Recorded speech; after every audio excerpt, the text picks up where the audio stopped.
Good afternoon to those of you on the East Coast, to those of you in the Central and in the West Coast. I want to wish you a good morning. Today, together with Major General Nadav Padan, who's going to be giving us an analysis and briefing, we have today one of the most special guests that we could have, Sivan Sisay. Sivan Sisay is someone who is from terms of Channel 11, Reshet Yud Aleph, she's a personality. She covered criminology, arts, entertainment, and as well, she actually is an anchor for Channel 11. Her story is really the story of the Jewish people.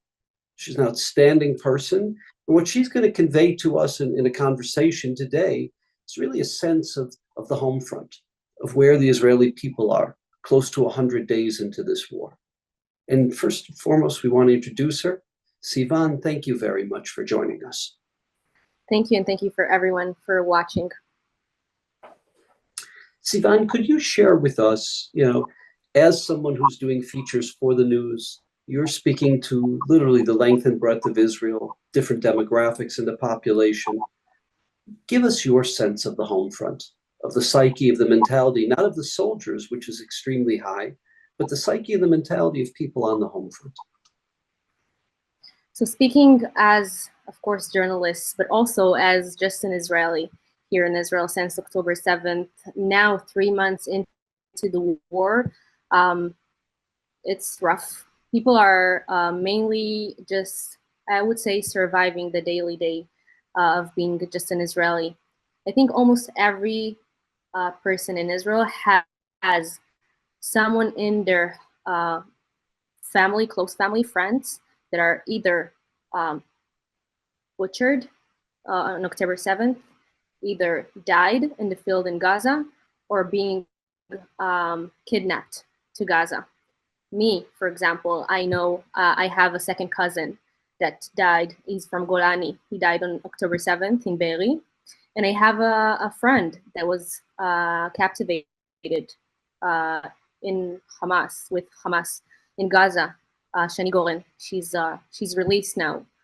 So I think all of us has someone that we know that something happened, and it's extremely difficult to stay as an Israeli, but also as a journalist. We are covering in Channel 11, where I work, the war since October 7th, and people are being, at the moment, a little bit fed up with hearing so many rough stories. So for me, it's a challenge, and my channel, it's a challenge to frame and to find stories, but to tell it in a way that people can hear, because people are just, their mental health is being very low during the past 3 months.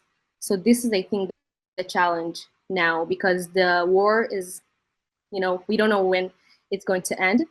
We don't know if, the northern region will open and we will have a war with Lebanon.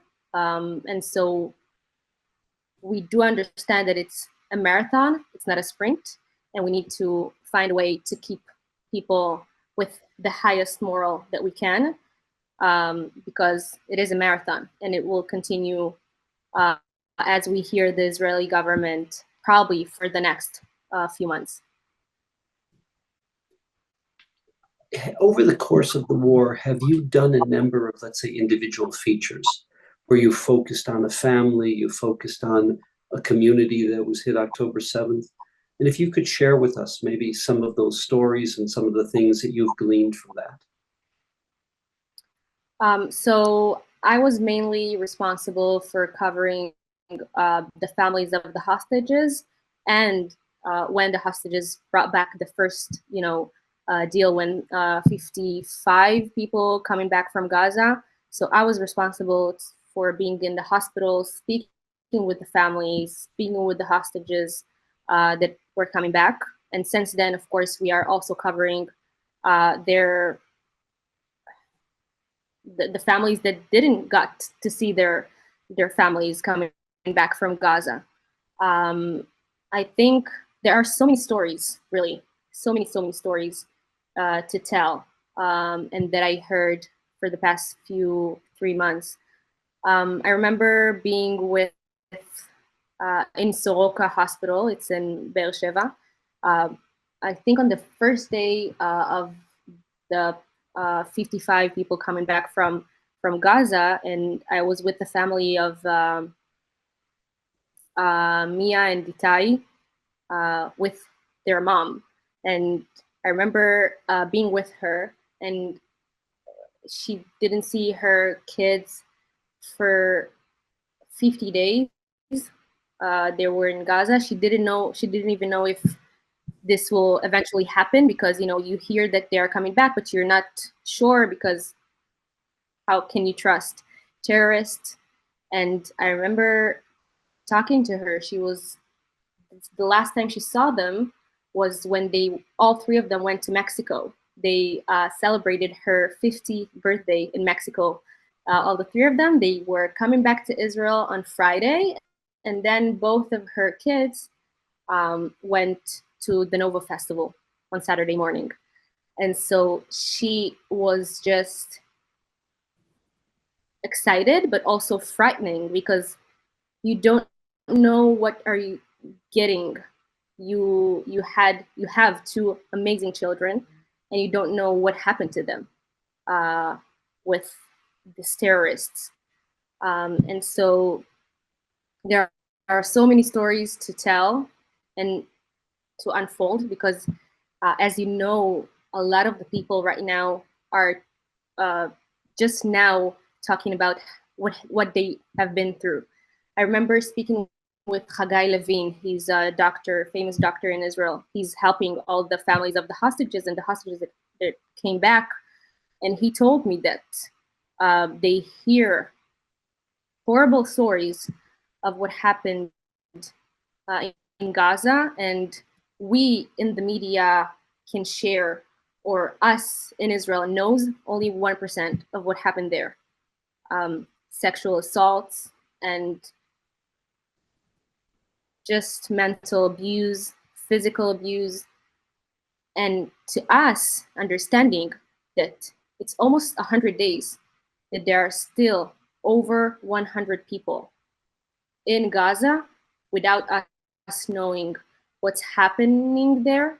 And when we hear more stories coming back from the people that are here, we do understand that as each day goes by, it's too much. Before we went on to the broadcast, you shared there's a real sense that many people are emotionally drained. Not the soldiers. Soldiers have incredible spirit, incredible ruach. They have incredible determination. They know that ultimately this is a war for the future of Israel. But many people on the home front just feel very, very emotionally drained, and it's very challenging and taxing. Right. So think about it as Israel is very small, right? It's a small country. In the north, we have thousands of people evacuated from their home. They are in hotels, in just rentals.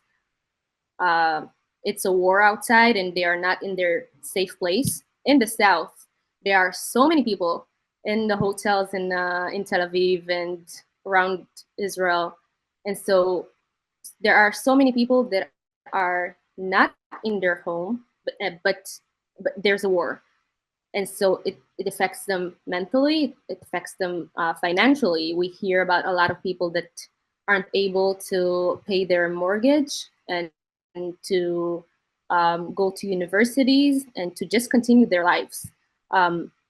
Violence is increased since people are at home and their mental health is not good, and so you hear more and more people are just, the violence in the streets is increasing. And so I read this week an article in The Guardian. I would like to share it with you. It says journalists see their role as helping to win, how Israeli TV is covering Gaza war. It's an article in The Guardian that talks about how the journalist feels like we are responsible of helping Israel win the war. And it's I think maybe Israel is the only country that needs to defend itself so much, and the journalists needs to defend themselves so much, because it says the Israeli media have rarely presented their audience with such a uniformly patriotic vision of reality as they have over the past 3 months. And to me, I'm asking, after September 11th, the journalists, American journalists, had to, cover the other side more than they are covering their side. I mean, the stories are horrible, and we are only sharing, I think, 20% of the horrible stories from October 7th and since then. And so our responsibility is also to help the moral of the Israelis, because, as you said, people are drained. It's from everywhere. We have terror attacks from the West Bank almost every day. And so we have from the northern border, from Hezbollah, and we have the what's happening in Gaza. We don't have any safe place to being. Everyone is in the center of Israel, because the north is not safe, the south is not safe, and also what's happening in the West Bank is not safe. It affects the economy, it affects the moral, it affects everything. And so, yeah, I do think that one of the challenges, I think, for the Israeli government, is to think of a long-term plan, because people are. It's been 3 months, and it will go on, and we need to have some sort of something to help the people in Israel. If I could turn away from Israel today and speak to you. When we introduced you, we said you really embody everything that's wonderful and beautiful about the Israeli people, about the Jewish people. If you could share with our participants a little bit about your background, your experience, so I was actually in the army, etc. Yeah, so I was actually a lone soldier myself, due to unfortunate circumstances. My parents passed away when I was young, and I joined the army as a lone soldier. I didn't even know what it means to be a lone soldier. I remember the Mashakitash, the soldier that is helping the lone soldiers. She told me, you're a lone soldier. And I was like, I'm not alone. I don't understand the terminology. And she told me, no, that means that the army can help you, and there is an organization called FIDF. They are helping lone soldiers. And I was like, okay, I don't know what that means, but let's see. And I remember I was in the IDF spokesperson unit, working with foreign organizations on the legitimization of the IDF during wars, operations. And then I became an officer and got to the liaison unit, which is also working with foreign army attaches. I worked with Western European countries. I got the President's Excellence Award in 2015 due to my. Just for our participants, that's an incredible award. Maybe 100 soldiers get that every year out of a huge army, and it's a dignified award, and it's something that's earned. So, Sivan, I know it was a number of years ago, but you can imagine how proud we are of you that you got that award. Right. And I continually saying that it was, I know it's, of course, I worked very hard during my 3 years of service, but it has a lot to do with the help that I got, because there are soldiers that, it's very hard to be in the army, in the service, without any support, and I got so much support from this organization. So it goes a long way, and it's exactly what I needed as an 18-year-old. Later on, I released from the army, and I got to bring back to the community, to the Ethiopian community in Israel, and also to other lone soldiers as myself. I started studying communications in the IDC, and then joined the Channel 11 news channel because I wanted to have a representation. I felt like as a young girl in Israel, Ethiopian, I didn't have a lot of role models. My role model was all Oprah, but I didn't have any Israeli that I could look up to. And so to me, it was just, to help others, to be an example for people, to be their best, to work hard, to follow their dreams, and, just to be a good person with good values. And I think we have a lot of Israelis that are just like me. And I'm proud to be here, to be Israeli, and to work in the media, to help others, to share stories. I think that sharing stories is one of the main thing that you can feel like you have someone that you can sympathize with. So for me, it's a dream that I'm now living. So, well, your story and what you've accomplished, really, you're a role model. You're a role model for so many young women, Israeli young women, Jewish women across the world. And we want to wish you incredible success as you play a role on the news, calming the nation. On the one hand, not hiding things from the nation. It's a very challenging role that you play. And we just wish you great success with that. And please, God should look after the soldiers, look after the people of Israel. And it's an honor to work with you. Thank you very much. Thank you very much for having me. Thank you for taking time out of your evening to engage our participants. We're very, very honored. Yeah. At this time, go ahead. I'm sorry. Before I'm leaving you, I'm now heading to the Hostages Square, where I need to report on, the injury of one of the biggest singers in Israel and Fauda star, Aidan Ahmedi. He's injured. He got injured 2 days ago in Gaza. So I'm now going to report on that. So just wishing all the soldiers, all the people of Israel. That's right, a refuah shlema to all the soldiers. Right. Thank you, Sivan. Thank you very much. At this time, we're turning over to Major General Nadav Padan to do a briefing and an analysis of what's happening in the field. I wanted to start with a list of questions that have been sent to me and just organize the involvement of the Iranian and speaks about the situation in Israel from that perspective, and then move deeper into the situation at the south in Gaza Strip. So when people ask what kind of involvement, what kind of role the Iranian play in this war, and is it only encourage those terror organizations and provide them ammunition and technology? So it's not only that. It's all start with Iranian plan to take over Israel. As simple as that.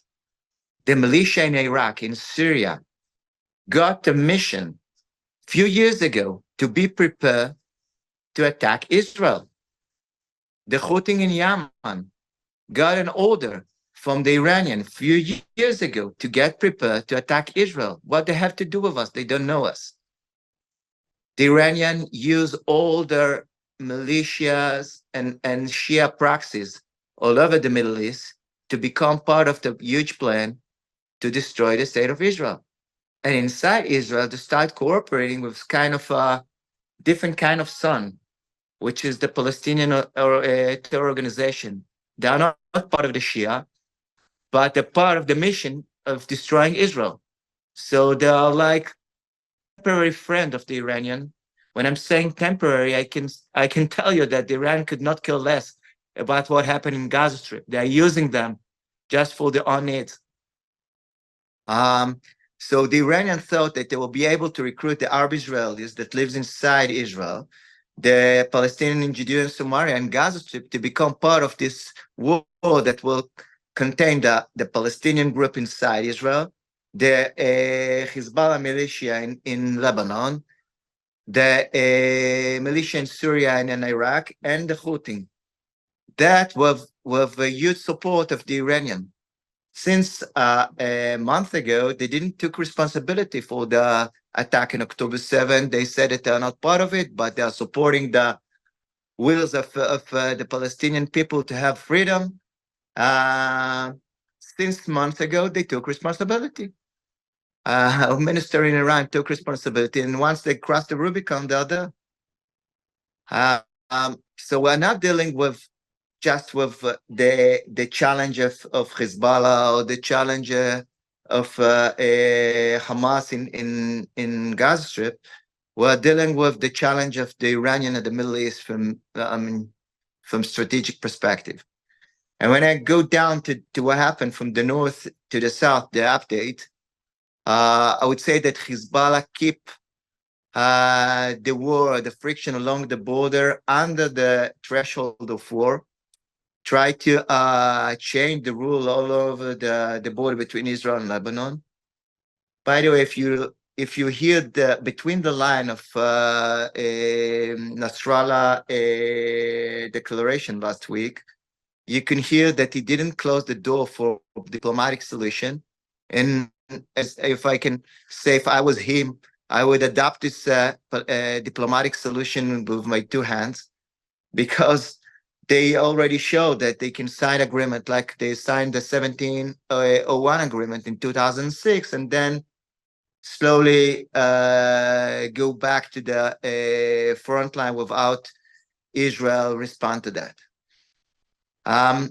When I go down south, I can say that there is changes in Judea and Samaria area. The attack and the operation that the IDF run in Judea and Samaria, it's a bit different than we used to see, which means that in the city of Tulkarem and in Jenin, it's not a battalion operation or special forces operation. It's an all reserve brigade that maneuver into the cities and destroy the cells of Hamas. In a way, the IDF take advantage of the friction and the situation of war, and do think that on a regular day we will prevent ourselves from doing so. It's an opportunity to clean those cells of Hamas, of terrorists inside the area of Judea and Samaria. If I go south to the Houthis before getting deep into what happened in Gaza Strip itself, I can say that during the Bab el-Manda gate to the Red Sea and along the shore of Yemen, there is a war going on. This morning, the Houthis attacked two American battleships and makes damage to one of them. The British Navy and the American Navy declared that they destroy or tackle more than 20 drones over the last few days. So there is kind of war going on there to keep the naval routes open. It's a global war to keep the routes that connect between Asia and Europe. It's not only a local issue of Israel. The Houthis attack ships from all over the world: Italian, British, Canadian, and Israelis. When it comes to Gaza Strip, there is three things that are going on right now. First of all, the IDF concluded the mission to take over the part of Gaza Strip. The city of Gaza and the towns surrounding it are already taking over. Here and there is two terrorists there and two terrorists here that pump up with RPG, but they are not connected to any chain of command, any structure. The all 12th battalion and the 2 brigades that responsible for the north part of Gaza Strip been destroyed. And the IDF keep cleaning the tunnels, the subterranean system, and get rid of the local cell that, as I mentioned, that connect to any chain of command at this part of Gaza Strip. There is 3 other large operations that's running in Gaza Strip. One at the city of Khan Yunis. In Khan Yunis, we're using different kind of method. We're surrounding the city, and we're launching a special operation into the center of gravity of the city. That because of a few reasons. First, we know that there is hostages inside the city, and second, we're trying to reach the leadership of Hamas, and we think that part of them are still there. When it comes to the third effort of this operation is to destroy the lost cells of the terror organization in Deir al-Balah at the center, and the last one is along the border between Egypt and Gaza Strip, what we call FIDF corridor. Israel is negotiating with the Egyptian to try to get a technical and tactical solution along the border that prevent the smuggling that occur even today along this border. We're trying to get to the agreement that will build the same kind of obstacle that we built all around the Gaza Strip fence. I mean, the wall that dig inside the ground with sensor. That's what we're trying to do there. So the effort continued, and parallel to that, there is 2 other efforts. One is humanitarian effort to support the Palestinian people that withdraw from the north and from the center to the Mawasi area, to the south part of Gaza Strip. You've heard Blinken today and yesterday. It's not exactly that we're not allowing truck to get in. It's the Palestinians that are not ready to accept them and welcome them. So we're trying to find POCs that could, get those humanitarian support without with making sure that it won't take over by the terror organization Hamas and the Islamic Jihad. This war to clean the center and the south of Gaza will take few months. The IDF already declared that it won't be ended until the end of the year. So we're saying it again and again. It's a long war. It's not necessarily will continue like it is right now. The IDF will change the method and the tactic up to the context, up to the change in the field. But the idea is to destroy the Hamas as a military organization, destroy the ability to control Gaza Strip, release our hostages at the south, and at the north to push Hezbollah Radwan forces north to the Litani River, 5 kilometers from the Israeli north to the Israeli border. At the north, has been mentioned, it seems that we can reach some kind of diplomatic agreement. I'm not putting all my card on it, but it's an opportunity. And if not, the IDF will have to push the Hezbollah troops by force north to the river. That's the plan for the next few months. When it comes to the FIDF, people are asking me again and again, what are you doing with the money? Why not only money run to the right places? So we connected all the money to projects. That we have no free dollars. We are still looking for a lot of other sources because, as I mentioned, it's going to be a long war, and we'll have to continue and support the soldier months after months after months. And parallel to that, to support our project to help the IDF with the rehabilitation project of wounded soldier, of soldier that's suffering from PTSD, and the rehab of our facility that support the well-being of the soldier at the south and at the north. So we are 100% deep into this project, and then we say again and again and again, 100% of our support, 100% of our dollars, of your dollars, go directly to the soldier, to support the well-being of the soldier, the rehab of our veterans after the war. That's what we're doing and what we're planning to do the next few months. Steve. Major General Padan, thank you very much. Thank you for the briefing. Major General Padan will be traveling to Israel, and our next briefing with him on Sunday will be from Israel.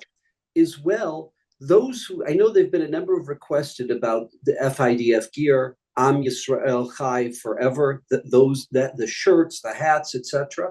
If you go to FIDF.org, not only can you donate and support the soldiers, but there's a store there. There's an attachment to the store. There's all kinds of equipment and gear. And as well, there are a number of those who've asked, in terms of where they can find, so to speak, the bank or the pool of previous briefings, where we have guest speakers the first half of the briefing and Major General Padan doing an analysis and an update on what's happening in the field. So if you go to FIDF Live on Apple Podcasts, you'll be able to access all of the briefings. Listed there is who the speakers are, the dates of the briefings, and it really gives someone a chance to number one, get caught up. Number two is to actually see the progression of the war, the progression of the goals of the soldiers, the attainments of the soldiers.